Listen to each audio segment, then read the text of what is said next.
Welcome back, YouTube, to another great video here on the culture of currency. This and all videos on this channel are in an attempt to provide you with two main ideas. One idea is where we try and show you through our unboxing that creating and building a silver collection or stack can be done with long-term small purchases. At the Culture of Currency, we provide this by limiting each purchase to around $100 a month or less. We do this to show you how a little over a long time can become a lot. The second idea we want to bring to you is the value both economically and culturally that these coins we select can bring. I will try to rate and review all of the coins I collect representing countries of the world, bringing you content that uses a 60-point scale to show if any particular coin is right for you, as well as the cultural stories and histories behind the coins and their design. Today we bring you another coin from the Perth Mint. This is the 2019 Australian Lunar Pig. I know this coin does not make many people excited, but maybe the information I can offer can at least make you respect this coin and understand its importance. I would like to start off by stating that I, like many of you, were not too excited about this coin. When the APMEX round is more interesting than something the Perth Mint puts out, we know that there are some issues and we'll address those. Before we get to those, however, let's talk about Australia, pigs, and the lunar sequence. As many of you know, the continent of Australia is separated from the geographic supercontinents such as Pangaea before many mammals were really thriving on Earth. This being said, almost every mammal you see in Australia found their way to the island due to human activity. The pig is no different.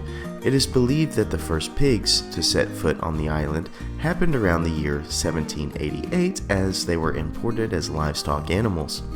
From the first pigs, there are now feral pigs that number over 20 million, which devastate crops, spread weeds, destroy soil quality, and feed on native species like the eggs of sea turtles. They even carry diseases. In fact, swine fever is still spreading throughout the neighboring islands. This one animal has probably done almost as much irreparable damage as humans have on the island. This is not me just saying this. The data points that I'm looking at are also found on the Queensland government websites. They actually have programs where hunts are conducted using semi-automatic rifles hanging out the side of a helicopter, which they say is the best way to try and limit populations. Sounds like a great way to spend a Tuesday afternoon. So why would Australia put this abhorrent creature on one of their coins? The answer comes in the cycle of zodiac animals within the Chinese lunar calendar. This is a traditional calendar that tracks time based on solar and lunar sequences and is still celebrated throughout the world as a major holiday for many Asian cultures. I have reviewed a handful of lunar coins that go over the different animals and why they are placed in the order that we recognize them in. If I had to recommend one video to really help, it is my video on the lunar rat, which goes in depth on the entire sequence of animals. As many of you know, the pig is the very last animal in the zodiac cycle. Each year has an associated animal. 2019 was the pig. 2020 it returned to the first of the cycle with the rat, and 2021 will be the ox, which already has some coins being minted for sale. To make a long story short, and to remind you, the animals are arranged in the order in which they met with the emperor at the end of a great race. The pig was last because he stopped to eat in the middle of his journey, causing him to fall behind. These animals have personality traits and fortunes just like you would find in a horoscope. It is said that the pig is compassionate, generous, and diligent. I have met many pigs and I can agree with compassion for their young and diligence in their work, but generous?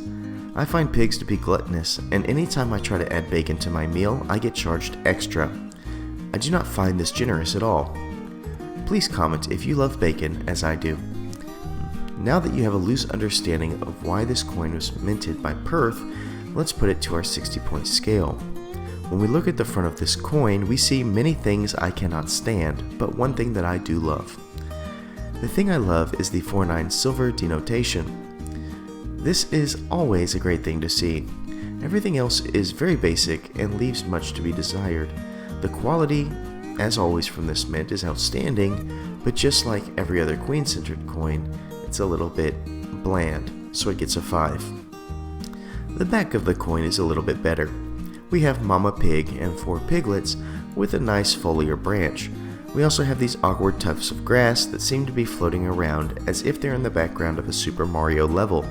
I must say that I like the font and think the Mandarin characters are quite well done, but the way everything is just laid on a blank surface brings no connection from one item to the other.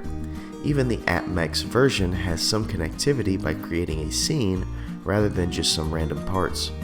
Overall, the quality is high, but the artistry is low, so it scores a 5. Mintage is our next category. We have a coin that has a fairly high mintage with 300,000 coins punched out. That is not an appealing number to many collectors, except it can sometimes mean premiums are lower. This scores a 3 for mintage. Our next area of grading is cultural significance. Seeing as the Chinese traditions are celebrated throughout the world, we do have relevance in Australia, though it is not enough to make a giant score. We also have the fact that pigs terrorize the island, so there is some type of connectivity, so I will give the pig a 5 for cultural significance for the mentioned reasons. Collectability is next. We have a coin featuring a pig, and although there are many pig lovers who collect silver, the value of this coin comes in the fact that it is representing the lunar cycle. To have a complete cycle set is something that many will want to have. This means that yes, just like me, you will have to buy a couple of coins that you would not normally want so that you can complete the cycle. So this scores a 7 from me. Our last category is uniqueness.